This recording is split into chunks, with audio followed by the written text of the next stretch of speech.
Hello అందరికీ ఎలా ఉన్నారు? మేమైతే చాలా బాగున్నాం. అండ్ ఈరోజైతే అన్‌ఎక్స్‌పెక్టెడ్‌గా ఫ్లైట్ జర్నీ చేయాల్సి వచ్చింది. ఎందుకు చేశామనేది అవన్నీ కూడా క్లియర్‌గా నేను వీడియోలో క్లారిటీగా చెప్తాను. వీడియో అయితే మొత్తం ఎండ్ వరకి చూడండి. చాలా ఎయిర్‌పోర్ట్ బాగుంటుంది. వచ్చేసి అస్సాంలోని గౌహతిలో ఎయిర్‌పోర్ట్ ఇది. ఇదైతే ఫస్ట్ టైం నేను విజిట్ చేస్తున్నాను. నాకైతే చాలా పెద్దగా అనిపించింది. బట్ మా హస్బెండ్ అయితే చాలా ఎయిర్‌పోర్ట్స్ చూసే ఉన్నాడు కాబట్టి తనకిది చాలా చిన్నగా అనిపించింది. నేను ఫస్ట్ రీచ్ అవ్వగానే అమ్మో! చాలా పెద్దగా ఉంది కదా అనేసి అంటే, ఇది చాలా చిన్నది ఇంకా చాలా పెద్ద ఎయిర్‌పోర్ట్సే ఉంటాయనేసి చెప్తున్నారు. బట్ నాకైతే ఫస్ట్ టైం చూడడం కాబట్టి నాకలా అనిపించింది. ఫస్ట్ మనం ఎయిర్‌పోర్ట్ లోపలికి వెళ్ళగానే బోర్డింగ్ పాసెస్ అయితే తీసుకోవాలి. సో వాటి కోసం అయితే మేము వెళ్తున్నాము. మనకి బోర్డింగ్ పాసెస్ అయితే ఇచ్చేసిన తర్వాత గేట్ నెంబర్స్ ఉంటాయి. అంటే మన ఫ్లైట్ ఎక్కడికి వస్తదనేసి ఆ గేట్ నెంబర్స్ అయితే ఇస్తారు. ఆ గేట్ నెంబర్ చూసుకొని మనమైతే వెళ్ళాలి. మాకైతే గేట్ నెంబర్ 4 అనే చెప్పారు. బట్ అప్పటికి ఇంకా మేము బోర్డింగ్ పాసెస్ అయితే తీసుకోలేదు.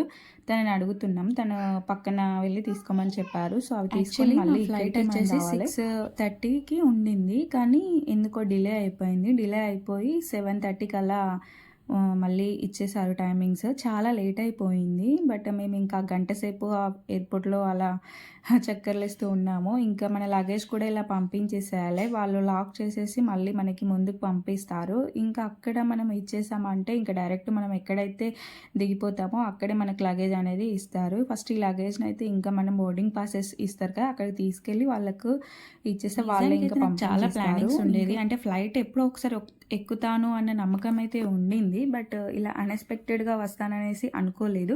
అసలు కొంచెం కూడా ప్లాన్ చేసుకోలేదు. మేము ప్లాన్ చేసుకొని ఉండుంటే ఇంకా డ్రెసెస్ కానీ అవన్నీ కూడా చాలా బాగా ప్లాన్ చేసుకొని ఉండేదాన్ని.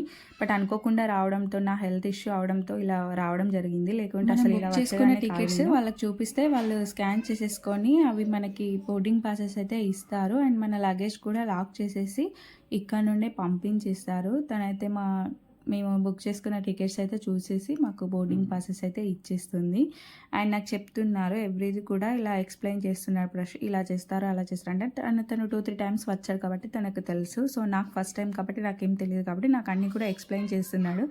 బట్ నేను ఇక్కడ చేసిన ప్రతి మూమెంట్ కూడా తను రికార్డ్ చేశాడు. అంటే నేను ఎలా ఎంజాయ్ ఇప్పుడు చేశానో ఆ అన్నీ బ్యాగ్ కూడా తను లాక్ రికార్డ్ చేసేసి చేశాడు. పంపించేశారు కదా! ఇంకా అది మనకు కనిపించదు. మనం ఎక్కడైతే దిగిపోతాం హైదరాబాద్‌లో దిగిపోతాం కదా! ఇంకా హైదరాబాద్‌లోనే మనకు ఆ లగేజ్ అనేది అయితే మన దగ్గరికొస్తుంది. అప్పటి వరకు ఇంకా మనకు ఆ లగేజ్ అయితే కనిపించదు ఇంకా. సో పాసెస్ తీసుకొని ఇంక నేను వెళ్తున్నా. ఫస్ట్ టైం నేను ఫ్లైట్ టికెట్ చూడడం ఇది. నా లైఫ్‌లో ఫస్ట్ టైమ్. బట్ చాలా హ్యాపీగా, ఎక్సైటింగ్‌గా అనిపించింది.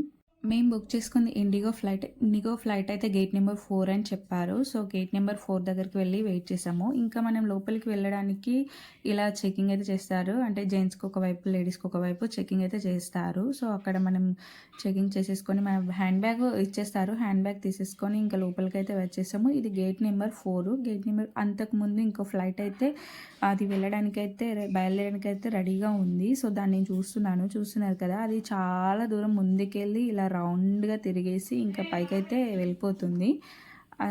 చాలా ఎక్సైటింగ్‌గా అనిపించింది. ఫస్ట్ టైమ్ ఫ్లైట్‌ని ఇంత దగ్గరగా యాక్చువల్లీ నాకు చూస్తున్నాను. ఫీవర్ వచ్చింది. Dengue fever. So, dengue fever వల్ల నాకు ప్లేట్లెట్స్ అనేవి తగ్గిపోయాయి. డాక్టర్స్ ప్లేట్లెట్స్ ఎక్కించాలని చెప్పారు. బట్ ఆ ప్రాసెస్ కోసం అక్కడ నేను ఉండలేకపోయాను. ఇంకా మేమైతే ఇంటికైతే వచ్చేద్దాం అనేసి ఇలా సడెన్‌గా ఫ్లైట్ అయితే బుక్ చేసుకున్నాము. ఇంకా మా గేట్ నెంబర్ అయితే 4 దగ్గర ఓపెన్ చేసేసారు. అంటే ఫ్లైట్ వచ్చేసింది. ఇంకా అక్కడి నుంచి ఫ్లైట్ దగ్గరికి మనం తీసుకెళ్ళడానికి ఇలా బస్ అయితే వస్తుంది. సో, బస్‌లో వాళ్ళు తీసుకెళ్తారు ఫ్లైట్ దగ్గరికి. అవి ఇంకా మనకి ఫ్లైట్‌కి వాళ్ళ స్టెప్స్ అనేవి అరేంజ్ చేస్తారు. ఆ స్టెప్స్ నుండి మనమైతే పైకైతే వెళ్ళాలి. నేను నా ప్రతి మూమెంట్ కూడా తను వీడియో అయితే షూట్ చేశాడు, క్యాప్చర్ చేశారు. ఎందుకు అనేసి అంటే ఫస్ట్ టైం కదా! నువ్వు ఎలా ఫీల్ అవుతావు, ఎలా ఎక్సైటింగ్‌గా ఉంటావు అవన్నీ కూడా నేను క్యాప్చర్ చేస్తానని చెప్పారు. సో, ఇంకా మేము ఫ్లైట్ ఎక్కడానికైతే వెళ్ళిపోతున్నాము. అసలు నాకొకటి అర్థం కాదు. ఈ ఫ్లైట్‌లో ఉండే వాళ్ళంతా ఇంత అందంగా ఎందుకుంటారు? అసలు అందంగా ఉండే వాళ్ళనే తీసుకుంటారా ఈ జాబ్‌లో? అసలు ఏం అర్థం కాదు. చాలా బ్యూటిఫుల్‌గా ఉన్నారు గర్ల్స్ అందరూ కూడా. అసలు నన్ను చూస్తే ఫీవర్ వచ్చినట్టు అసలు కనిపిస్తున్నానా? అంత ఎక్సైటింగ్‌గా ఉంది. ఫీవర్ వచ్చిందనే విషయమే మర్చిపోయాను నేను. అంత ఎక్సైటింగ్‌లో ఉన్నాను ఫస్ట్ టైమ్ ఫ్లైట్ జర్నీ కాబట్టి. ఫ్లైట్ టికెట్స్ అనేవి చాలా కాస్ట్‌లీగా ఉంటాయి. యాక్చువల్లీ 1 మంత్ అలా, 2 మంత్స్ అలా బిఫోర్ బుక్ చేసుకుంటే ఓకే పర్లేదు. రీజనబుల్‌గా ప్రైజెస్ ఉంటాయి. బట్ మేము అలా కాకుండా సడెన్‌గా రేపు వెళ్తామనే రోజుకి ముందు రోజు మేము బుక్ చేసుకున్నాము. అందుకే మాకు కొంచెం చాలా ఎక్స్‌పెన్సివ్‌గానే అయిపోయింది టికెట్స్. బట్ నేను విండో సీట్ రావాలని కోరుకున్నా. నిజానికి విండో సీట్ ఒకటి కాదు 2 వచ్చింది. ఇంకా మా హస్బెండ్ నన్ను కూర్చోబెట్టి నేను వెళ్ళిపోతున్నా. ఇంకా బాయ్ నువ్వు వెళ్ళిపో మీ ఇంటికి అనేసి చెప్తున్నాడు. సో, ఓకే వెళ్ళిపోతా బాయ్ అని చెప్పేస్తున్నా ఇంకా. మనం ఫ్లైట్‌లో కూర్చున్న తర్వాత మన లగేజ్ ఉంటుంది కదా! హ్యాండ్ బ్యాగ్స్ కానీ, ఇంకా చిన్న చిన్న బ్యాగ్స్ క్యారీ చేసుకుంటాం కదా! అవన్నీ కూడా వాళ్ళు అక్కడ కనిపిస్తున్న బాక్సెస్‌లో వాళ్ళు సెట్ చేస్తారు. మనం కూడా సెట్ చేసుకోవచ్చు. అండ్ ఆవిడ ఎక్స్‌ప్లెయిన్ చేస్తుంది. అకస్మాత్తుగా ఏదైనా ప్రమాదం జరిగితే అండ్ ఆ రోజు మేము వచ్చిన రోజు కూడా వెదర్ కూడా అసలు బాలేదు. సో, తను ముందే చెప్తుంది.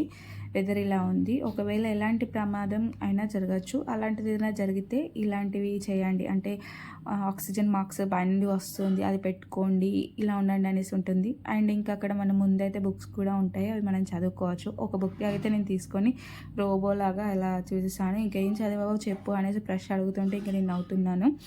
నాకు ఒక్క విండో కాదు 2 విండోస్ నుండి నాకు వ్యూ చూసే అదృష్టం అయితే ఇందులో కలిగింది. సో, ఇంకా ఆవిడ ఎక్స్‌ప్లెయిన్ చేసింది. ఎలా అయితే మనం ఫ్లైట్ అనేది తీసుకోవాలి కూడా అందరం కూర్చున్నాం. సీట్ బెల్ట్ అయితే పెట్టేసుకోమని అంటారు. అంటే ఫ్లైట్ పైకి ఎగిరేటప్పుడు అండ్ ల్యాండ్ అయ్యేటప్పుడు మాత్రమే సీట్ బెల్ట్ అవసరం. మధ్యలో అవసరం లేదు మనకి. ఇంకా హ్యాపీగా అది పైకి వెళ్ళిపోయిన తర్వాత హ్యాపీగా మనం చూడాలనుకుంటే చూసుకోవచ్చు, పడుకోవాలనుకుంటే పడుకోవచ్చు. అంటే ఇంకా ఫ్లైట్ చాలా దూరం ముందుకెళ్ళేసి పైకి అనేది ఎగరడం అయితే జరుగుతుంది. చూస్తున్నగా చాలా స్పీడ్‌గా వెళ్తుంది. ఫ్రెష్ అయితే ఆ వీడియో అయితే అస్సలు ఆపడం లేదు. ఎందుకంటే ఆ ఫ్లైట్ పైకి లేస్తున్నప్పుడు ఎలా అయితే ఎక్సైటింగ్‌గా నేను ఫీల్ అవుతానో చూస్తున్నా. అంటే భయమేస్తుంది. కొంచెం కళ్ళు తిరిగినట్లు అవుతుంది. సో, అది క్యాప్చర్ చేయడానికి తను వీడియో అయితే అలానే పెట్టుకున్నాడు. నేనైతే వద్దన్నాను. బట్ తనే నా ఎక్స్‌ప్రెషన్స్ అయితే క్యాప్చర్ చేయడానికైతే తను ఇలా వీడియో కంటిన్యూస్‌గా తీస్తూనే ఉన్నాడు. బట్ ఏముందిలే ఒక్కసారి పైకి లేస్తున్నప్పుడు కొంచెం భయమవుతదేమో అనేసి అనుకున్నాను. బట్ నిజంగానే నాకు చాలా భయమేసి కళ్ళు కూడా తిరిగాయి.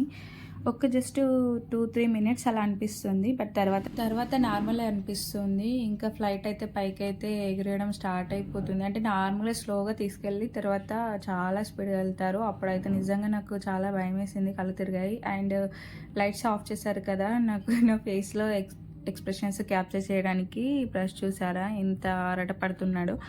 తను ఇంకా తన మొబైల్‌లో ఫ్లాష్ కూడా ఆన్ చేశారు. యాక్చువల్లీ నాకు హెల్త్ బాలేదని చెప్పా కదా! సో, ప్లేట్లెట్స్ ఎక్కించుకోమని చెప్పారు. అక్కడే ఈ ట్రీట్మెంట్ తీసుకోవచ్చు. బట్ నేను చాలా సిక్ అయిపోతానేమో, ఆ తర్వాత నన్ను చూసుకోవడం ఇబ్బంది అవుతుందేమో అనేసి సో, ఇంటికెళ్ళిపోదాం అనేసి అన్నారు. ఇంకా మా మమ్మీ వాళ్ళు కూడా ఫ్లైట్‌కి వచ్చేసేయండి. అంత ఇబ్బంది పడడం అవసరం లేదన్నారు.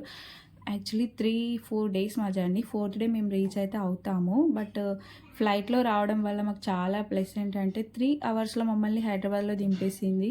నిజంగా ఎంత రిలీఫ్‌గా అనిపించిందో. 4 డేస్ జర్నీని 3 గంటల్లో ఇంట్లో ట్రైన్‌లో బాగానే ఉంటుంది. బట్ కొంచెం వాష్‌రూమ్స్ వెళ్ళినప్పుడు చాలా ఇబ్బందిగా అనిపిస్తుంది. బట్ ట్రైన్‌లో అంత కంఫర్టబుల్‌గా కూడా అనిపించదు. పడుకోవడం అండ్ చాలామంది ఉంటారు కదా!